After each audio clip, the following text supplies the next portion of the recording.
وسلم وبارك عليه وعلى أيها المستغفرون لرب جميله صلى عليه وسلم اللهم صل وسلم وبارك عليه وعلى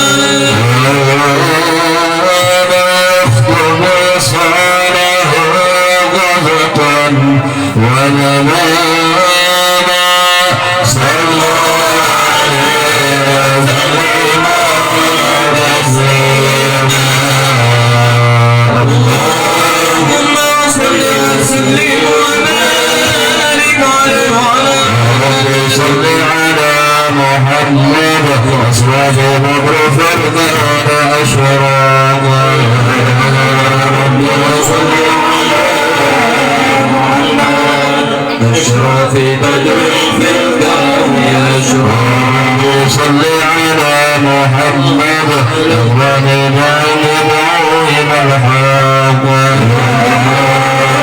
صل على محمد أكرم داعي صل على محمد المصطفى الصادق المصدق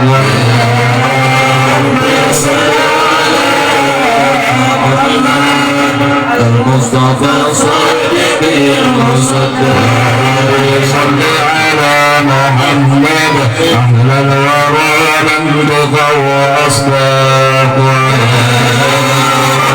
صل على محمد أحلى الورى من بقى وأصدق صل على محمد أفضل من بقى تحقق صل على محمد أفضل من بقى صل على محمد الصفاء والوفاء خلاق صل على محمد من بالسخاء والوفاء خلاق صل على محمد من الشر ما تفرق يا ربي صل على محمد واجمع من الشمل ما تفرق يا ربي صل على محمد واصلح وسهل ما قد تعرق يا ربي صل على محمد واصلح وسهل ما قد تعرق يا ربي صل على محمد وافتح من الخير كل مغلق يا ربي صل على محمد وافتح من الخير كل مغلق يا ربي صل على محمد وآله ومن بالنبي تعلق يا ربي صل على محمد وآله ومن بالنبي تعلق يا ربي صل على محمد وآله ومن بالحبيب يعشق يا ربي صل على محمد وآله ومن بالحبيب يعشق يا ربي صل على محمد ومن بحبل الذي توفق يا ربي صل على محمد ومن بعمل النبي توفق يا ربي صل على محمد يا ربي صل عليه وسلم يا ربي صل على محمد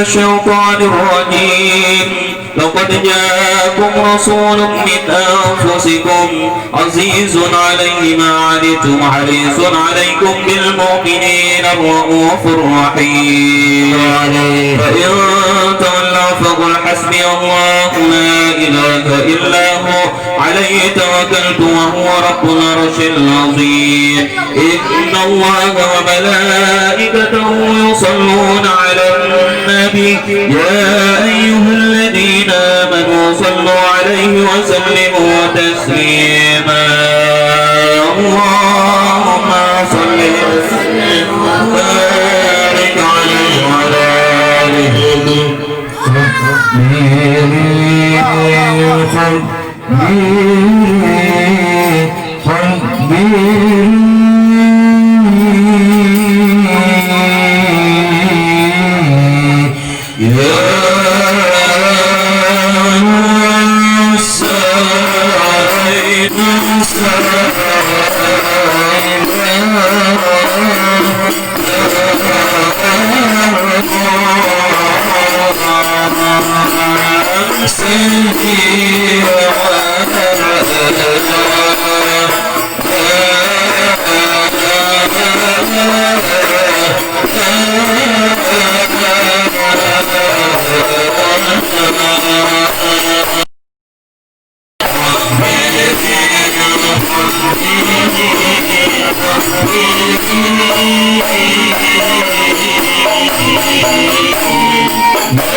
اللهم صل وسلم وبارك وعلى آله.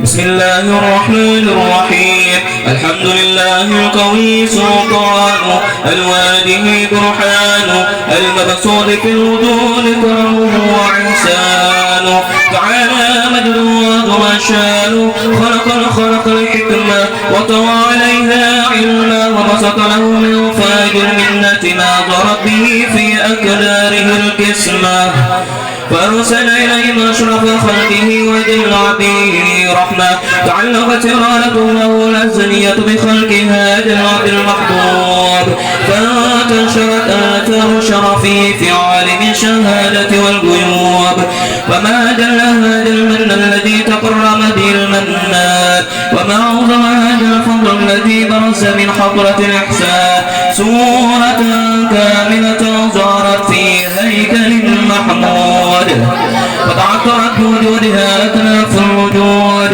وترست برد العوالم بتراس التكريم.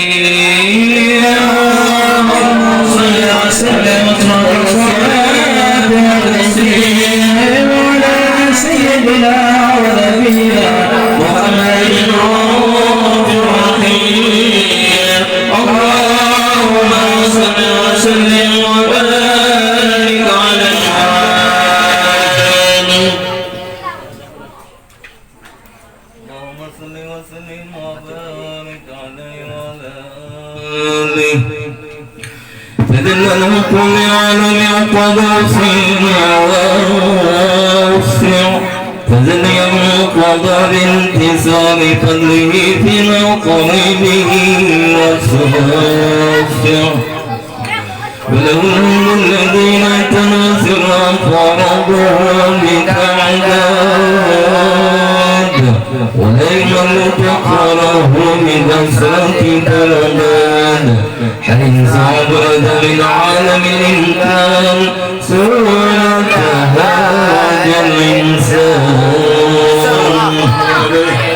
يتصرف بالوجود السلطان وتنتزع في الأقوام وما من سر التصل لي قلب منيب إلا من ثواب فضل الله على هذا الحبيب صلى الله عليه يا قلب سرور قد سرور بحبيب محمد علمنا جل من صرف الوجود بنور دمر بحجته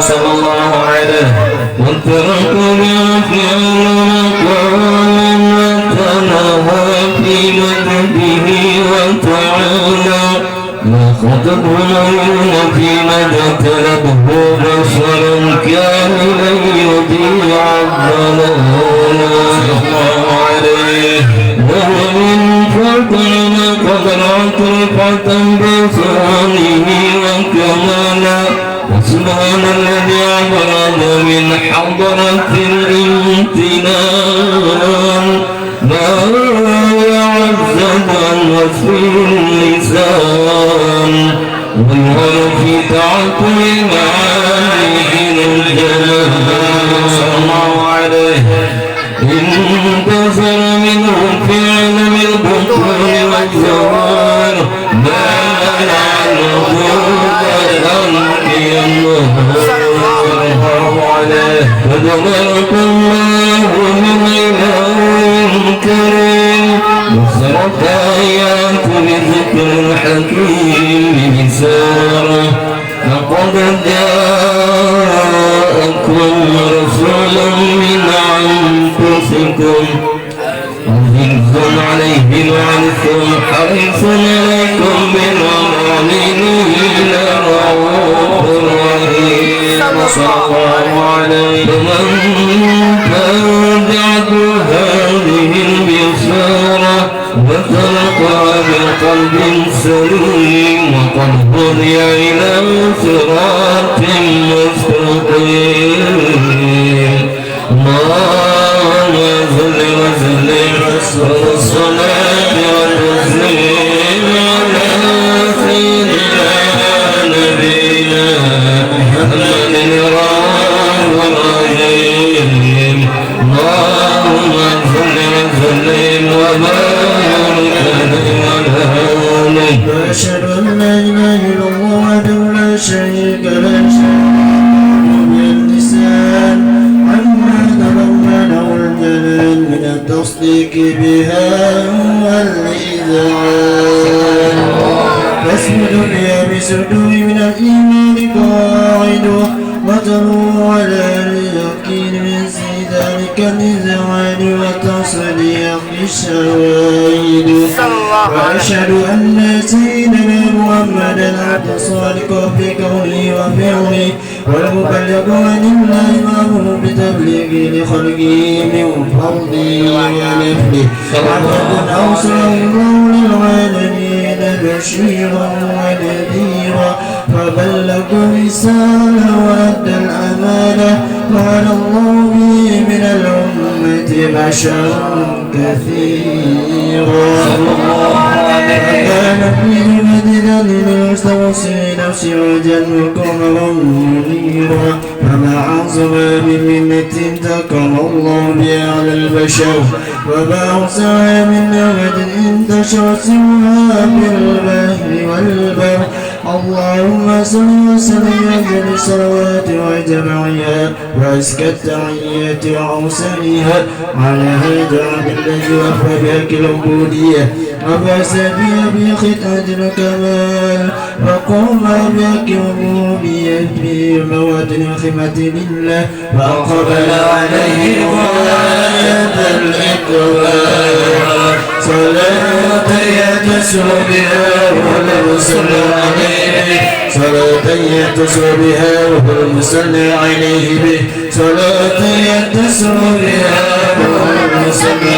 عليه به وينرسل في قلبي نوسع التلقي به وحبه ويكتب به بولاية الله في حزبه وعلى آله وصحبه الذين ارتقوا صوت المجد بقربه فتقن ينزل على الشعب أوصني بيده وحبه ما أطول قلبي اللهم صل وسلم صلاة تسليم على سيدنا ونبينا محمد الرؤوف الرحيم اللهم صل وسلم وبارك عليه فلما تعلقت إرادة الله في العلم القديم بظهور أسرار تخصيص للبشر الكريم بالتقديم وتكريم نفذت القدرة الباهرة بالنعمة الواسعة والمنة الغافرة فانفلقت بينة تشفير في العالم المطلق الكبير عن جمال مشهود بالعين فاضل وصف الكمال المطلق والحسن التام والزين وتنقل ذلك الجمال الميمون في الأصلاب الكريمة والبطون فما من صلب ضمه إلا وتمت عليه من الله النعمة الله المتاب الذي يتنقل في فروجه لتشرف بموطن استقراره وموضع خروجه وقد غلت الأكدار الأزمية بما قضت وظهرت من سر هذا النور ما أظهرت وخصف به من خصف فكان مستقره في الأصلاب الفاخرة والأرحام الشارفة طاهرة حتى برز في عالم الشهادة بشرا لا كالبشر ونورا حير فرى ظهوره وبر فتعلقت همات الراكب لهذه الخروف بأن يركما في هذا القرطاس لديه من عجائب ذلك النور معروف وإن كانت الرسل لا تفيد شيء من شر أوصاف ذلك الموصوف تسويقا للسامعين من خواص المؤمنين وتريحا للمتعلقين بهذا النور المبين وإلا فنضرب الكلام عن شؤون الخير الأنام ولكن أنزل لا تبين ما حفظه من شعر أشرف المخلوقين وما أكرم الله به في مولده من الفضل الذي عم العالمين وما كانت رايته في الكون منصورة على مر الأيام والشهور والسنين داعي تنك بهذه العطرة الكريمة وداعي تشوق إلى سماء أوصافها العظيمة ولعل الله يرفع به المتكلم والسامع ولعل الله يرفع به المتكلم والسامع ولعل الله يرفع به المتكلم والسامع فادخلني في شفاعة هذا النبي شافعة روحان بروه ذلك النعيم اللهم صل وسلم وصرف الصلاة والتسليم على سيدنا ونبينا محمد الرؤوف الرحيم اللهم صل وسلم وبارك على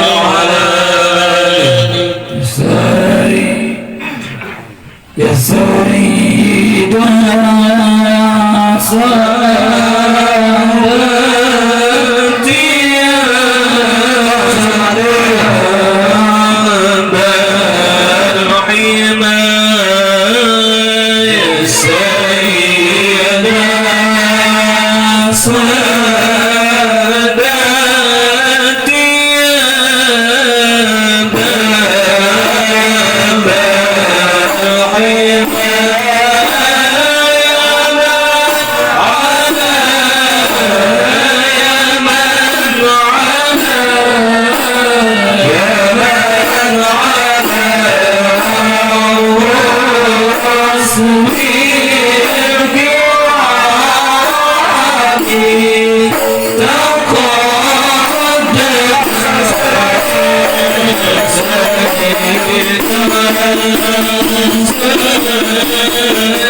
اللهم صل وسلم وبارك على آله.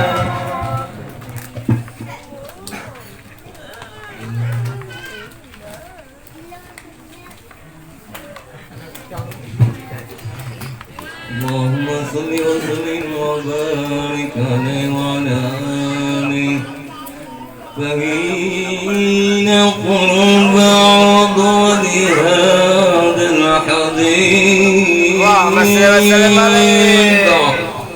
أعلنت السماوات والأرض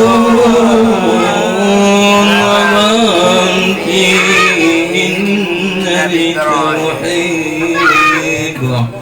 وأمتار الموضود إليه عن الطور تسد وألسنة الملائكة بتبصير للعالمين تعيش. سبحان الله والحمد لله ولا إله إلا الله والله أكبر. سبحان الله والحمد لله ولا إله إلا الله والله أكبر. سبحان الله والحمد لله ولا إله إلا الله والله أكبر. والقدرة قد سبقنا هذا المستور يبرز نور كاملا في عالم الظهور نورا فاق كل نور. هذاك الحكم على من أتم الله عليه النعمة من خاص الأمة أن يحضر عند وجهه أمة تعريسا لجنابها المسعود ومسارقة لها فيها جسيمات المنضود. حضر بتوفيق الله سيدة مريم وسيدة العافية ومعهما من الخير من عين من كسب الله له بسبب بالقسمة الوافية فترضى الذي رتب الله على وضوء هاج المولود فانفلق سبع الكمال من النور العمود وبرد حامد المحمود مدين لله تعظيم السجود. صلى الله على محمد صلى الله عليه وسلم. صلى الله على محمد صلى الله عليه وسلم. صلى الله على محمد يا ربي صل وسلم. يا نبي سلام عليك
Thank you.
ولقد اتصف صلى الله عليه وسلم الناس الأخلاق بما تضيق عن كتابة متون الأملاك.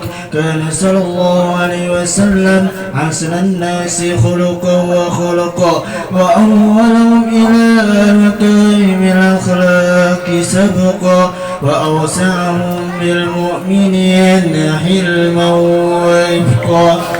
برره فلا يقول ولا يفعل إلا معروفا. له الخلق سهل واللبس المتبع على المعنى الزاد. إذا دعاه المسكين أجابه إجابة معجلة.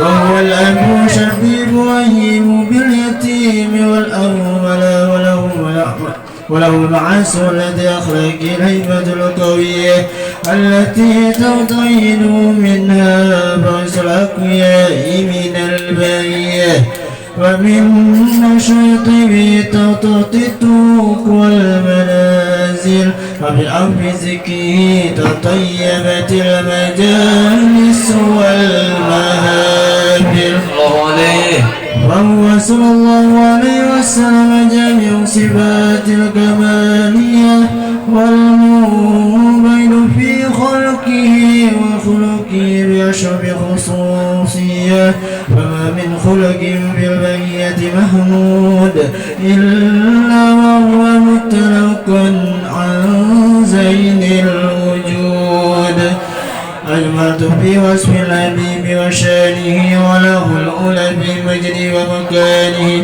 أوصاف عز وتولى مجدها أخذت على نجم السهاب عناني وقد انبسط كل مفيدة بما العلم من وقائع مولد النبي الكريم فحكاية واكرم الله بهذا العبد المكرم من التكريم والتعظيم والخلق العظيم وحسن مني أن أمسك عند الأقلام في هذا المقام وأقوى السلام على سيد الأنام السلام عليك أيها النبي ورحمة الله وبركاته السلام عليك أيها النبي ورحمة الله وبركاته السلام عليك أيها النبي ورحمة الله وبركاته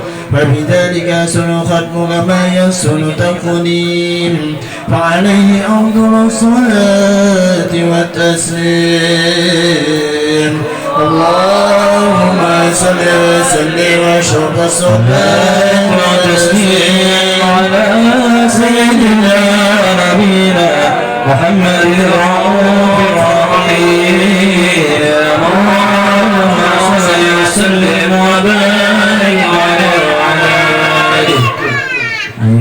بسم الله الرحمن الرحيم الحمد لله رب العالمين اللهم صل وسلم على سيدنا في أولين اللهم صل وسلم على سيدنا في آخرين اللهم صل وسلم على سيدنا في كل وقت وحين اللهم صل وسلم على سيدنا في ملأ أعلى إلى يوم الدين ولما نبي من محمد وجودا ولما وسلم بسيدي وحبيبي محمد صلى الله عليه وسلم أيتنا في مذكورا وفيني فيه محمودا أتوب أعمال ومن يقول وتوجه في تشهارشة وسيلات موصولة اللهم يا من ليس وعمل وتغفر ولا بابين رضا بوجات الغامرة إن لم يعلم سيئا فاشهد بصدق من سيد محمد عمل رسالته العالمين أنت سيد سعداد كاملة مسلم أمانته وفي سيد محمد دعوتك شاملة ألا بأكبر المحبوب في كل مما تميل لقلب قامة في نفسنا في بادك وسالك قوس لساتك لعهد ودادك سيد القولين وسلام بحر المسكن ذات الخصائص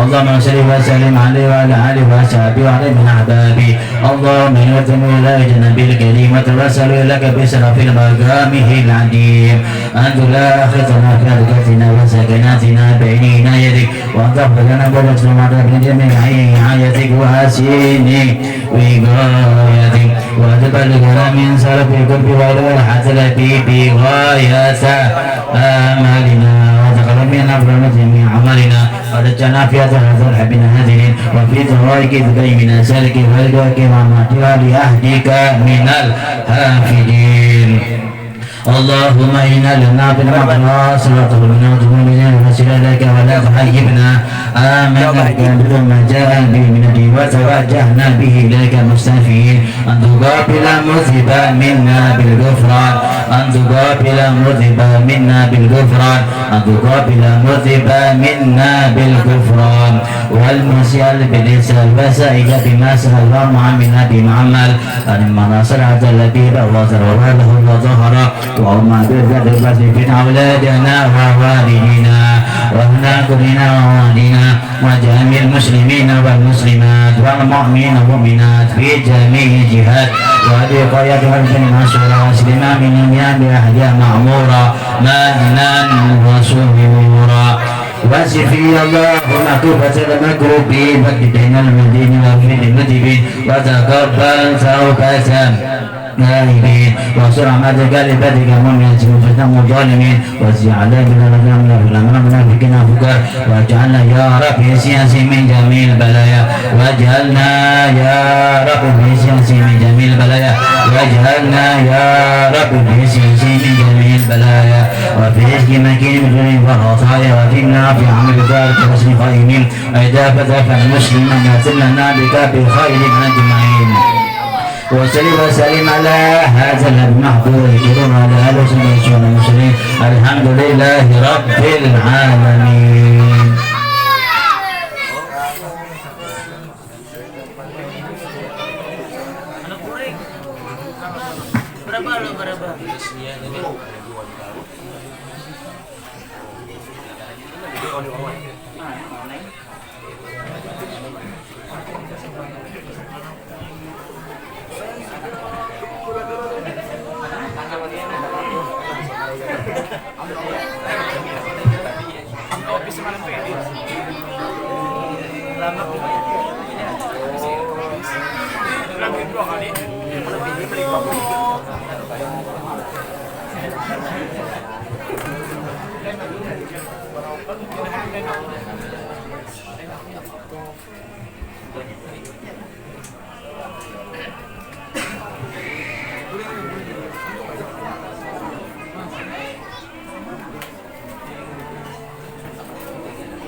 أعوذ بالله من الشيطان الرجيم. بسم الله الرحمن الرحيم. إن الله اصطفى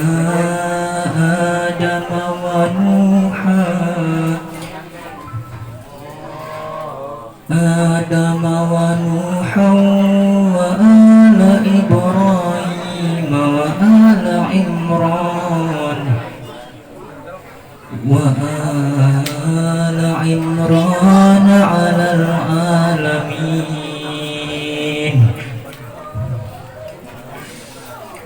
ذرية بعضها من بعض والله سميع عليم. إذ قالت امرأة عمران رب إني نذرت لك ما في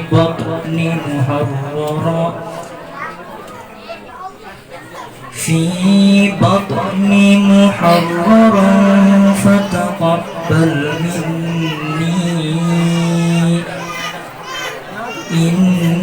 إنك أنت السميع العليم.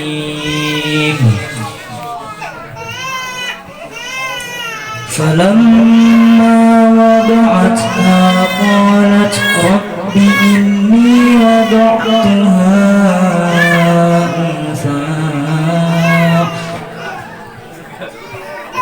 والله أعلم بما وضعت وليس الذكر كالأنثى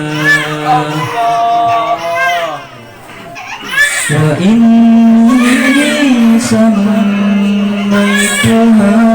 مريم وإني أعيذها بك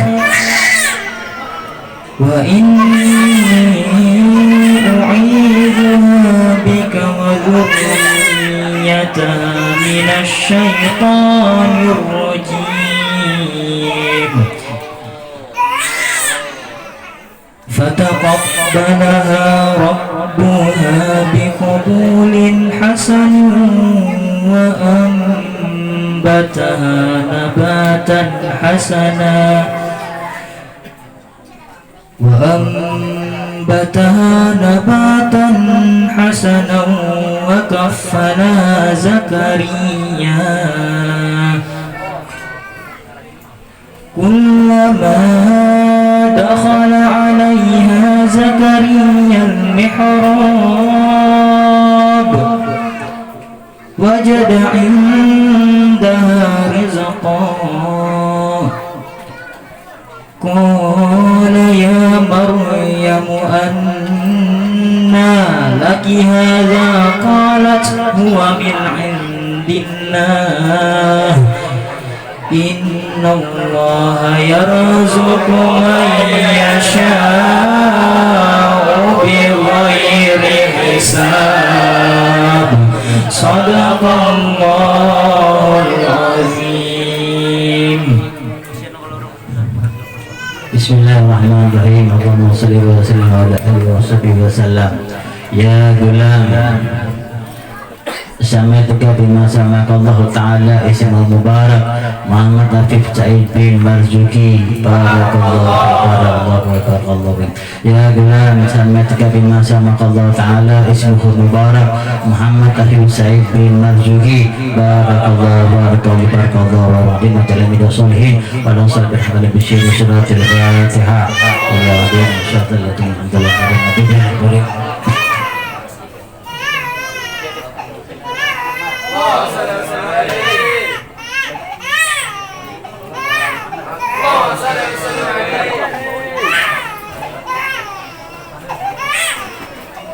Al-Fatihah. Bismillahirrahmanirrahim. Allahumma shalli wa sallim ala sayyidina wa sallim alaihi nabi. Allahumma inna nas'aluka wa afiya amwala wa masalati wa amalati. Allahumma salli mubarak Muhammad Afi Sa'id bin Marzuki. Allahumma tawallatan salih bi ta'ati la sallallahu alaihi wasallam. Allahumma ja'alna waladan salih bi ta'ati Muhammad sallallahu alaihi wasallam. Rabbana atina fid dunya hasanah wa fil akhirati hasanah. Alhamdulillahi rabbil alamin.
Ini bos, tadi dia ini enggak.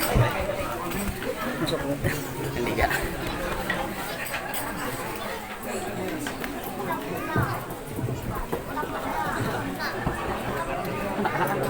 Cari bon, sepeda di bon.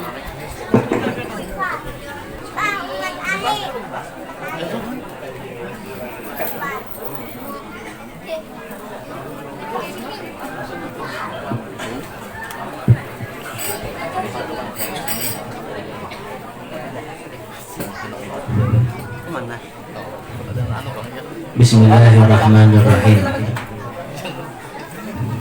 Alhamdulillahi alamin. Wassalatu wassalamu ala rasulillah sayyidina Muhammad bin Abdullah wa ala alihi wa sahbihi ajma'in. Allahumma salli wa sallim wa barik wa karim wa adim ala sayyidina wa habibina wa syafi'ina wa maulana Muhammad wa ala alihi wa sahbihi ajma'in. Allahumma salli wa sallim ala sayyidina Muhammad biftahi babi rahmatillah adada ma'afimillah salatan wa salaman damini bidwa mukillah wa ala alihi wa sahbihi wa sallama amma ba'du. Yang kami muliakan dari kami hormati Al-Habib Ahmad bin Syekh Asgaf atau Allah fi kulli hayatih. Yang kami berlaku juga para hadirin rahimakumullah, lebih khusus sahibul bait, tuan rumah apa namanya? Hadiah keluarga. Mudah-mudahan dikasih berkah oleh Allah Subhanahu wa taala. Mudah-mudahan tadi tasmiyah Muhammad Habib Said mudah-mudahan dijadikan anak yang soleh. Allah Subhanahu wa taala, amin ya rabbal alamin. Dan diteruskan membaca manakib, yaitu istri Rasulullah SAW yang paling mulia namanya Siti Khadijah Kubra. Dan nanti kita membaca manakib Siti Khadijah Kubra dan anaknya beliau yaitu Fatimatul Zahra dan cucunya cicitnya yang namanya Al-Faqih Muqaddam Muhammad bin Ali Ba'alawi yang sering dibaca di rotib. Itu adalah Al-Imam Al-Faqih Muqaddam Muhammad bin Ali Ba'alawi. Mudah-mudahan dikasih berkah oleh Allah Subhanahu wa taala kita hadir sini. Mudah-mudahan kita berkat Siti Khadijah Kubra, mudah-mudahan nanti kita di akhirat dikasih berkah oleh Allah Subhanahu wa taala, amin ya rabbal alamin. Istri Rasulullah SAW yang namanya Siti Khadijah Kubra adalah orang yang paling mulia dan dimuliakan oleh Allah Subhanahu wa taala. Dan beliau adalah langsung perempuan yang langsung dikasih salam oleh Allah Subhanahu wa taala, yaitu adalah istri Rasulullah SAW. Saking mulianya beliau Siti Khadijah Kubra, beliau ketika menikah dengan Rasulullah SAW seluruh hartanya untuk mendukung dakwahnya suaminya yaitu Nabi Muhammad SAW. Dan beliau semuanya hartanya, dan beliau sampai juga adalah orang yang paling dermawan, orang yang sugih yang dermawan. Ya, kalau orang yang sugih yang pelit itu adalah bukan dermawan, separuh dermawan.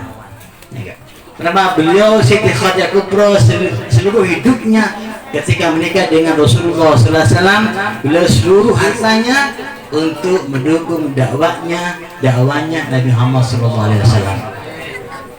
Dan beliau saking dakwanya dengan hartanya sampai beliau dapat salam dari Allah Subhanahu wa taala. Berarti kalau orang yang dikasih harta yang banyak itu paling afdol dakwanya dengan hartanya. Apalagi dua-duanya, ya enggak? Hartanya dia keluar, orangnya juga hadir majelis subha, dua-duanya dia dapat anugerah dari Allah Subhanahu wa taala. Dan beliau seterusnya, dan beliau Siti Khadijah Kubra, beliau orang yang taat kepada suaminya yaitu Nabi Muhammad SAW. Sampai beliau Siti Khadijah Kubra ketika mau meninggal dunia, Siti Khadijah Kubra ketika mau meninggal dunia, beliau memanggil anaknya namanya Fatimatul Zahra. Dipanggil dia ini, anaknya namanya Fatimatul Zahra. Ya Fatimah Sa'al katanya, sini ya, bayar anakku katanya, lebih ya Umi katanya. Apa? Ya Fatimah mintakan saya mintakan baju yang bekas dipakai oleh suaminya yaitu Rasulullah SAW. Sebelum beliau meninggal dunia, beliau panggil anaknya, minta disuruh meminta baju bekas suaminya yaitu Rasulullah SAW. Terus ketika itu anaknya Fatimah, beliau menemui abahnya. Beliau bilang ke abahnya, ya abah, ya Rasulullah SAW, yaitu Umi Siti Khadijah Kubra mau minta kain bekas jubah yaitu untuk wahai Rasulullah SAW. Buat apa wahai anak Fatimah Zahra katanya? Buat apa? Kata Nabi mengatakan buat nanti ketika meninggal dunia dibuat kain kafan, nanti saya mau menghadap Allah Subhanahu wa taala.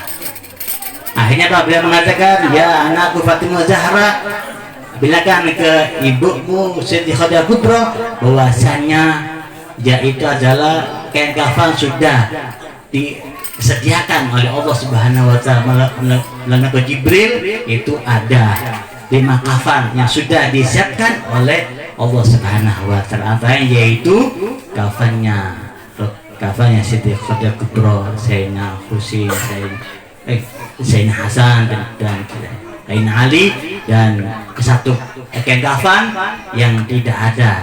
Yang satunya kenapa? Karena kain kafan Sayyidina Husain ketika meninggalnya bulan Muharram, 10 Muharram, beliau dibantai di Karbala. Bila tidak ada kain kafan, yaitu seluruh langit menangis. Kenapa? Beliau dibantai kepalanya pas bulan Muharram, yaitu kurang 3 hari lagi. Itu adalah beliau tragedinya cucunya Rasulullah SAW, yaitu dipenggal kepalanya dan sampai matanya dicungkil oleh orang yang dia munafik kepada Rasulullah SAW. Kain kafan tadi. Terus apa? Dan intisarinya adalah kenapa orang yang paling mulia, namanya Siti Khadijah Kubra, orang yang sudah dijamin surga, kenapa kok masih meminta kain bekas suaminya? Ya enggak? Kenapa? Kenapa? Karena itu adalah contoh bahwasanya istri kalau kepingin surga harus meminta berkah suaminya. Apa jangan atau suaminya dibilang bungul, apa dia nih bang bungul ya, apa dia nih. Nah, kenapa? Ini ada tandanya orang kalau dia tidak berdebat Allah Ta'ala, maka dia tidak akan bisa masuk ke Allah Subhanahu Wa Ta'ala. Ini contoh bahwasanya apa? Siti Khadijah Kubra, beliau mau meninggal dunia meminta kain bekas suaminya, itu Rasulullah. Ini saking mulia nih. Apalagi kita ya, kalau bisa bini-binian mengambil bekas suaminya. Ya, apa kopinya suaminya diminum bekas kopinya, gitu. Makanannya bekas suami dimakan, jangan dibuang ya. Iya. Oh ini bekas suaminya makanya dibuang ke sampah. Nah, kalau bisa apa? Kalau bisa bekas suaminya kita makan, kita minum, kan di situ ada berkah ridho suaminya. Kalau sudah ridho pasti itu oleh Rasulullah SAW. Amin ya rabbal alamin. Dan Siti Khadijah Kubra adalah mempunyai anak yang hidup, dia yang paling disayang oleh Rasulullah SAW, yaitu Rababa Siti Fatimah Zahra. Fatimah Zahra yaitu orang yang ahli surga. Sayyidatu min ahli surga adalah Siti Fatimah Zahra, Siti Khadijah Kubra, Siti Aminah, Siti Maryam. Dan orang yang surga, berdua surga. Dan Siti Fatimah Zahra anaknya Rasulullah SAW yang paling mirip dengan Rasulullah SAW. Rasul mengatakan anakku ya perempuan itu yang mirip dengan aku, yaitu adalah Fatimah Zahra. Ketika hamil dulu Siti Khadijah Kubra, beliau Rasulullah SAW dapat buah dari surga dan dimakan oleh istrinya, yaitu masuk ke dalam perut adalah buahnya dari surga Allah Subhanahu Wa Ta'ala. Kalau Rasulullah SAW rindu dengan surga, beliau nemui anaknya Fatimah Zahra. Rasulullah, kalau beliau rindu dengan surga nih, Rasulullah nih kepingin ke surga, beliau nemui apa? Anaknya, yaitu Fatimah Zahra. Karena mengatakan itu adalah Fatimah, dia adalah bau-bau surga Allah Subhanahu Wa Ta'ala. Dan beliau Siti Fatimah Zahra adalah orang yang beliau paling suci beliau.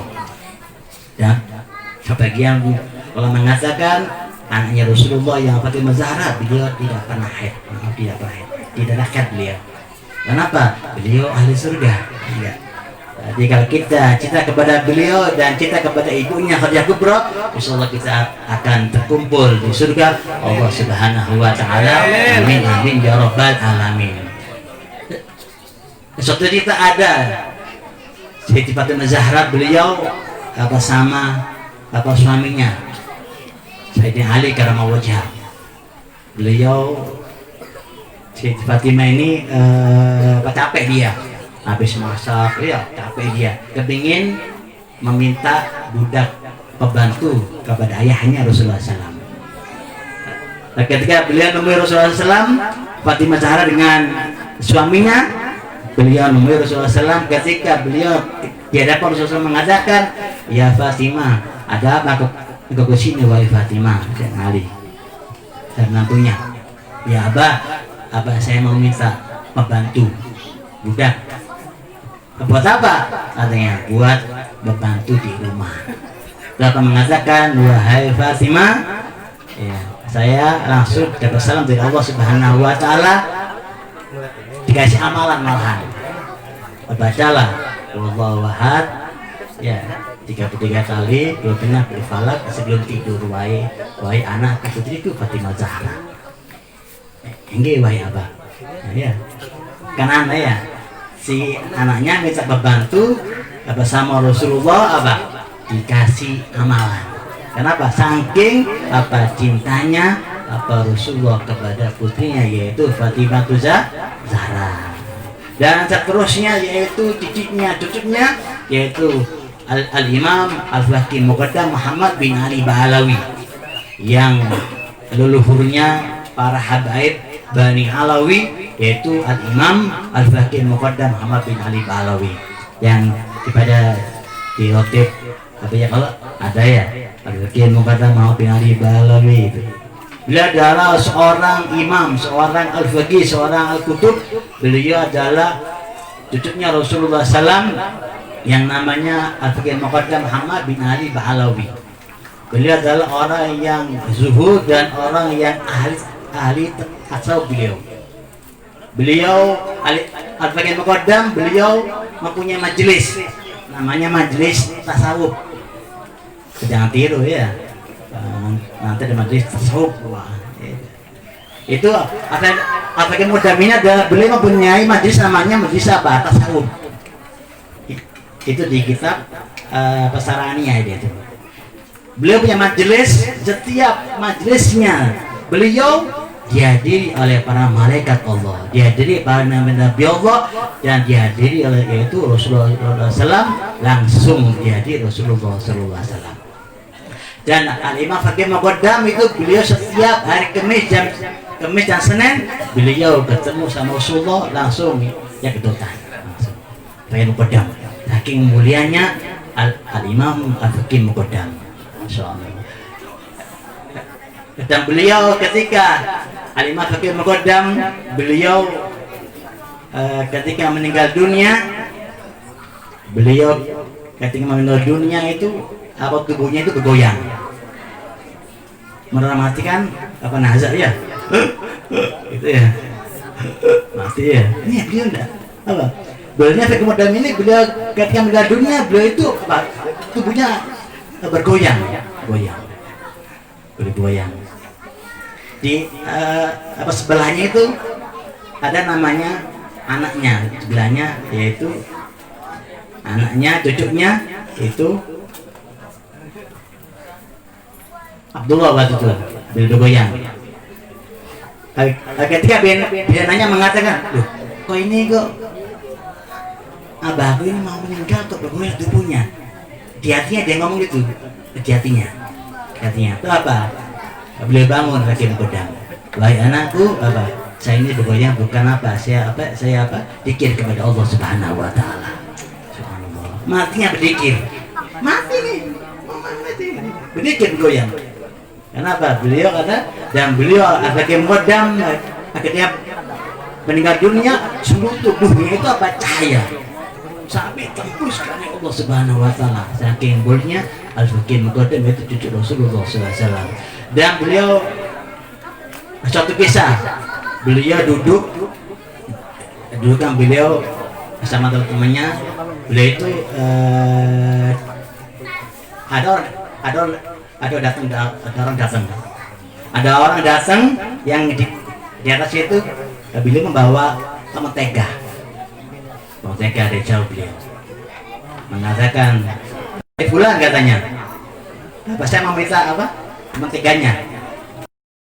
Ada orang bawa mentega menemui Faqih Muqaddam, pulang kata sini, kenapa?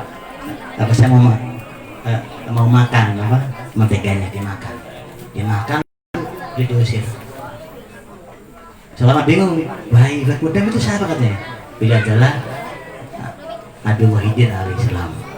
Yang nanti membawa mentega itu adalah Nabi Wahidin alaihissalam. Saking mulianya Al-Imam Faqih Muqaddam Muhammad bin Ali Ba'alawi, amin ya rabbal alamin. Mudah-mudahan pada kita hadir di sini, mudah-mudahan ketika kita baca manaqib Siti Khadijah Kubra Siddiqah dan Fatimah Zahra, dan kita membaca manaqib Fakih Muqaddam, mudah-mudahan kita kasih berkah oleh Allah Subhanahu wa taala. Mudah-mudahan hajat kita dikabulkan oleh Allah Subhanahu wa taala. Mudah-mudahan kita nanti di surga Allah taala kita berkumpul sama Fakih Muqaddam Muhammad bin Ali Ba'alawi.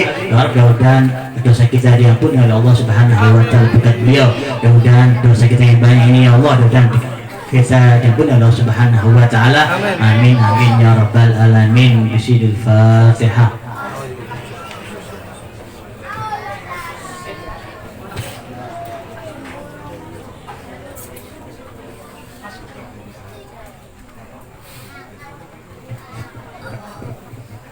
Tutup dengan terakhir zikirlah empati semuanya. Bismillahirrahmanirrahim. Abdullah fa'lam annahu la ilaha illallah al-mawjud fi kulli zaman.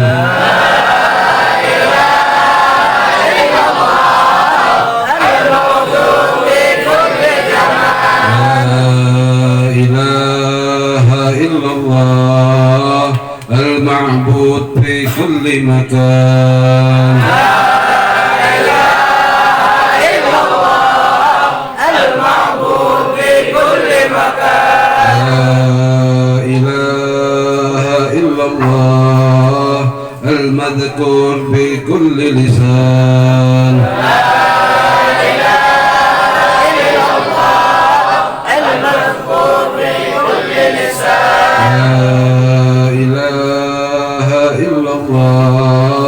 المعروف بالإحسان. لا إله إلا الله المعروف بالإحسان. لا إله إلا الله كل يوم هو في شان. لا إله إلا الله كل يوم هو في شان. لا إله إلا الله الأمان الأمان من زوال الإيمان. لا إله إلا الله الأمان الأمان من زوال الإيمان. ومن فتنة الشيطان يا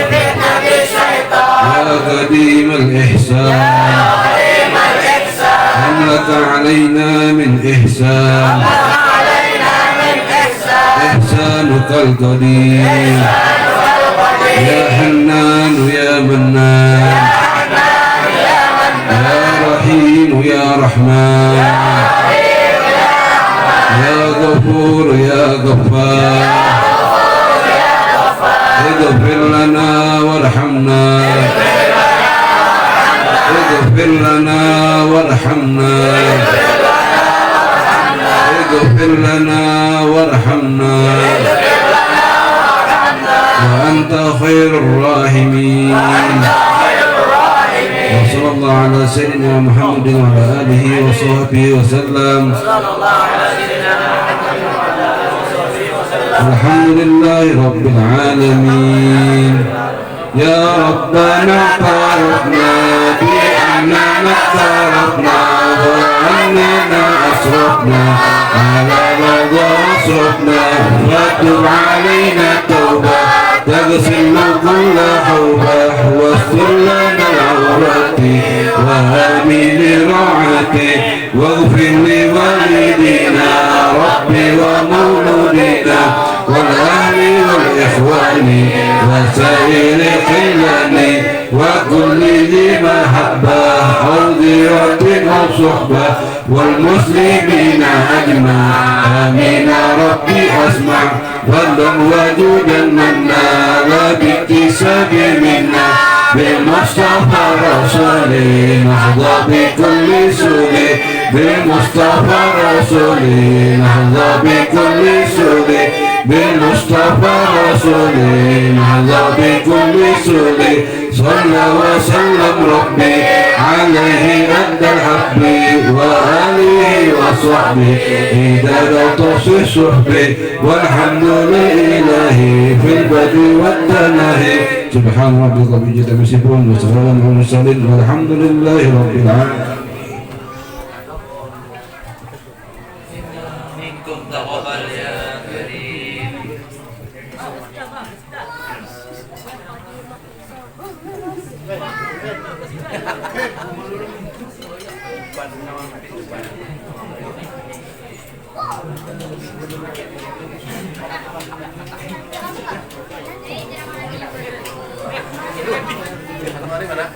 Anu Ari.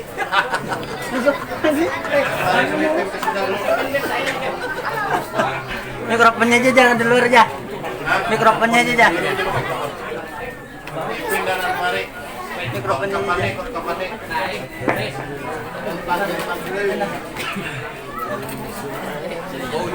Koyuan ya.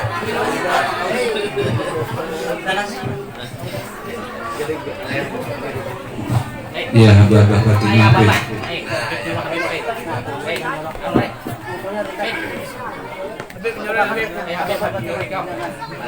Keluarkan itu. Ayo rollingnya. Ada apa lagi yang mana? Nah, iya. Bawa atau punya? Ini aja event lainnya. Ayo apa mau rasa?